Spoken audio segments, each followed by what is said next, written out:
मार्गशीर्ष महीने की कृष्ण पक्ष में आने वाली एकादशी को उत्पन्ना एकादशी कहते हैं। उत्पन्ना एकादशी इस साल 8 दिसंबर को मनाई जाएगी। तो आइए उत्पन्ना एकादशी के व्रत की कथा सुने। धर्मराज युधिष्ठिर कहने लगे कि हे भगवान, मैंने कार्तिक शुक्ल पक्ष की एकादशी अर्थात प्रबोधिनी एकादशी का सविस्तार वर्णन सुना। अब आप कृपा करके मुझे मार्गशीर्ष माह के कृष्ण पक्षीय एकादशी के विषय में भी बतलाइए। इस एकादशी का क्या नाम है तथा इसके व्रत का क्या विधान है? इसकी विधि क्या है? इसका व्रत करने से किस फल की प्राप्ति होती है? कृपया यह सब विधान पूर्वक कहिए। भगवान श्री कृष्ण बोले, मार्गशीर्ष माह के कृष्ण पक्ष में आने वाली इस एकादशी को उत्पन्ना एकादशी कहते हैं। यह व्रत शंखोद्धार तीर्थ में स्नान करके भगवान के दर्शन करने से जो फल प्राप्त होता है उसके बराबर पुण्य मिलता है। व्रत करने वाले भक्त को चोर, पाखंडी, पर स्त्रीगामी, निंदक, मिथ्याभाषी तथा किसी भी प्रकार के पापी से बात नहीं करनी चाहिए। इसका महात्म मैं तुमसे कहता हूँ, ध्यान पूर्वक सुनो। युधिष्ठिर ने कहा, हे भगवान, आपने हजारों यज्ञ और लाख गोदान को भी एकादशी के व्रत के बराबर नहीं बताया। सो यह तिथि सब तिथियों में उत्तम कैसे हुई, बताइए। भगवान कहने लगे, हे युधिष्ठिर, सतयुग में मुर नाम का एक दैत्य उत्पन्न हुआ। वह बड़ा बलवान और भयानक था। उस प्रचंड दैत्य ने इंद्र, आदित्य, वसु, वायु, अग्नि आदि सभी देवताओं को पराजित करके भगा दिया। तब इंद्र सहित सभी देवताओं ने भयभीत होकर भगवान शिव से सारा वृत्तांत कहा और बोला, हे कैलाशपति, मुर दैत्य से भयभीत होकर सब देवता मृत्यु लोक में फिर रहे हैं। तब भगवान शिव ने कहा, हे देवताओं, तीनों लोकों के स्वामी, भक्तों के दुखों का नाश करने वाले भगवान विष्णु की शरण में जाओ। वे ही तुम्हारे दुखों को दूर कर सकते हैं। शिव जी के ऐसे वचन सुनकर सभी देवता क्षीर सागर पहुंचे। वहां भगवान को शयन करते देख हाथ जोड़कर उनकी स्तुति करने लगे कि हे देवताओं द्वारा स्तुति करने योग्य प्रभु, आपको बारंबार नमस्कार है। देवताओं की रक्षा करने वाले मधुसूदन, आपको नमस्कार है। आप हमारी रक्षा कीजिए। दैत्यों से भयभीत होकर हम सब आपकी शरण में आए हैं।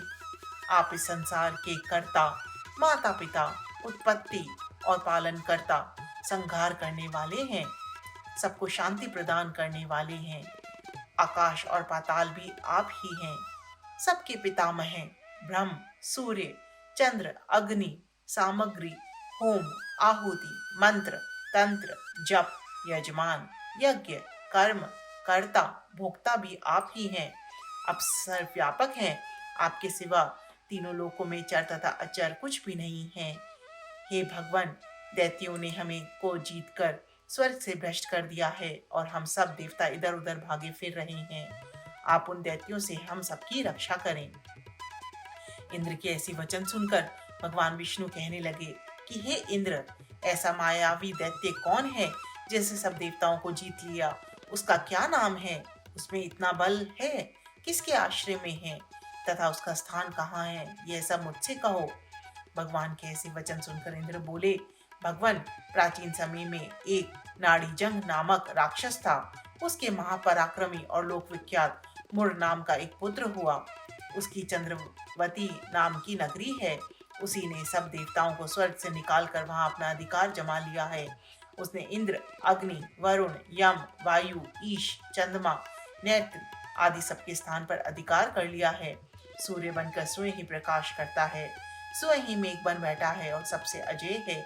हे असुर निकंदन, उस दुष्ट को मारकर देवताओं को अजय बनाइए। यह वचन सुनकर भगवान ने कहा, हे देवताओं, मैं शीघ्र ही उसका संहार करूंगा। तुम चंद्रावती नगरी जाओ। इस प्रकार कहकर भगवान सहित सभी देवताओं ने चंद्रावती नगर की ओर प्रस्थान किया। उस समय जब दैत्य मुर सेना सहित युद्ध भूमि में गरज रहा था, उसकी भयानक गर्जना सुनकर सभी देवता भय के मारे चारों दिशाओं में भागने लगे। जब स्वयं भगवान रणभूमि में आए तो दैत्य उन पर भी अस्त्र शस्त्र आयुध लेकर दौड़े। भगवान ने उन्हें सर्प के समान अपने बाणों से बींध डाला। बहुत से दैत्य मारे गए, केवल मुर बचा रहा। वे अविचल भाव से भगवान के साथ युद्ध करता रहा। भगवान जो जो भी तीक्ष्ण बाण चलाते वह उसके लिए पुष्प सिद्ध कर होता। उसके शरीर छिन्न भिन्न हो गए, किंतु वह लगातार युद्ध करता रहा। दोनों के बीच मल युद्ध भी हुआ। 10,000 वर्ष तक उनका युद्ध चलता रहा, किंतु मुड़ नहीं हारा। थक कर भगवान बदरिकाश्रम चले गए। वहाँ हेमवती नामक सुंदर गुफा थी। उसमें विश्राम करने के लिए भगवान उसके अंदर प्रवेश कर गए। यह गुफा 12 योजन लंबी थी और उसका एक ही द्वार था। विष्णु भगवान वहाँ योग निद्रा की गोद में सो गए। भगवान विष्णु के पीछे पीछे वे दैत्य भी चला आया था। भगवान श्रीहरि को सोता देखकर वह उन्हें मारने को तैयार हो गया। वह सोच रहा था कि आज अपने चिर शत्रु को मारकर हमेशा हमेशा के लिए निष्कंटक हो जाऊंगा, परंतु उसकी यह इच्छा पूर्ण न हो सकी, क्योंकि उसी समय भगवान विष्णु की देह से दिव्य वस्त्र धारण किए एक अत्यंत मोहिनी कन्या उत्पन्न हुई और राक्षस को ललकार कर उससे युद्ध करने लगी।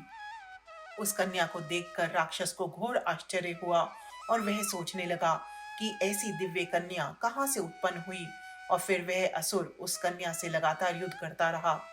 कुछ समय बीतने पर उस कन्या ने क्रोध में आकर उस दैत्य के अस्त्र शस्त्रों के टुकड़े टुकड़े कर दिए, उसका रथ तोड़ डाला। अब तो उस दैत्य को बड़ा ही क्रोध आया और वह सारी मर्यादाएं भंग करके उस कन्या से मल युद्ध करने लगा। उस तेजस्वी कन्या ने उसे धक्का मारकर मूर्छित कर दिया और उसकी मूर्छा टूटने से पूर्व ही उसका सिर काटकर धड़ से अलग कर दिया। सिर काटते ही वह असुर पृथ्वी पर गिरकर मृत्यु को प्राप्त हुआ। बाकी बचे असुर अपने राजा का ऐसे दुखद अंत देखकर भयभीत होकर पाताल लोक में भाग गए। भगवान विष्णु जब निद्रा से जागे तो उस असुर को मरा देखकर उन्हें घोर आश्चर्य हुआ और वे सोचने लगे, इस महाबली को किसने मारा। तब वह तेजस्वी कन्या श्री हरि से हाथ जोड़कर बोली, हे जगदीश्वर, यह असुर आपको मारने को उद्यत था, तब मैंने आपके शरीर से उत्पन्न होकर इस असुर का वध किया है। कन्या की बात सुनकर भगवान बोले, तुमने इस असुर को मारा है, अतः ये कन्या मैं तुमसे अत्यंत प्रसन्न हूँ।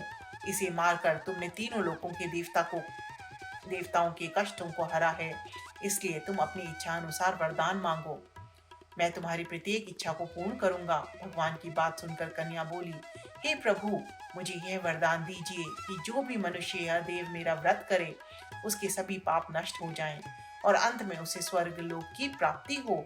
मेरे व्रत का आधा फल रात्रि को मिले और उसका आधा फल एक समय भोजन करने वालों को मिले। जो श्रद्धालु भक्ति पूर्वक मेरे व्रत को करे वे निश्चय ही वैकुंठ लोक को प्राप्त करे। जो मनुष्य मेरे व्रत में दिन तथा रात्रि को एक बार भोजन करे वे धन धान्य से भरपूर रहे। कृपया करके मुझे ऐसा वरदान दीजिए। भगवान श्री हरि ने कहा, ये कन्या ऐसा ही होगा, मेरे और तुम्हारे भक्त एक ही होंगे और अंत में संसार में प्रसिद्धि को प्राप्त होकर मेरे लोक को प्राप्त करेंगे। हे कल्याणी, तुम एकादशी को पैदा हुई हो, इसलिए तुम्हारा नाम एकादशी हुआ, और क्योंकि तुम मेरे अंश से उत्पन्न हुई हो इसलिए संसार में तुम उत्पन्ना एकादशी के नाम से जानी जाओगी। तथा जो मनुष्य इस दिन व्रत करेंगे उनके समस्त पाप समूल नष्ट हो जाएंगे। तुम मेरे लिए अब तीज, अष्टमी, नवमी और 14 से भी अधिक प्रिय हो। तुम्हारे व्रत का फल सब तीर्थों के फल से भी महान होगा, यह मेरा अकाट्य कथन है। इतना कहकर भगवान श्री हरि उसी स्थान पर अंतर्ध्यान हो गए। श्री कृष्ण ने कहा, हे पांडुपुत्र, एकादशी के व्रत का फल सभी व्रतों व सब तीर्थों के फल से महान है। एकादशी व्रत करने वाले मनुष्यों के शत्रुओं का मैं जड़ से नाश कर देता हूँ और व्रत करने वाले को मोक्ष प्रदान करता हूँ।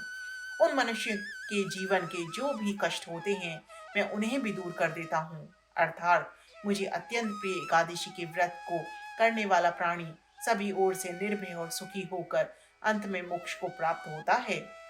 हे कुंती पुत्र, यह मैंने तुम्हें एकादशी की उत्पत्ति के विषय में बतलाया है।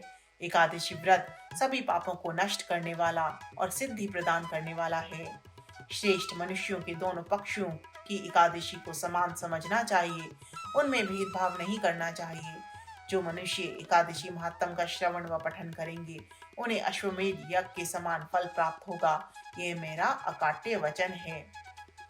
एकादशी भगवान विष्णु की साक्षात शक्ति है, जिस शक्ति ने उस असुर का वध किया है, जिसे भगवान भी जीत पाने में असमर्थ थे। उस शक्ति के आगे मनुष्य के पाप रूपी असुर भला कैसे टिक सकते हैं। जिस शक्ति ने देवताओं के कष्ट को हरकर उन्हें सुख दिया, वह प्राणी मात्र को क्या नहीं दे सकती। सुख, समृद्धि, शांति और मोक्ष, समस्त सुख सहज ही प्राप्त हो जाते हैं।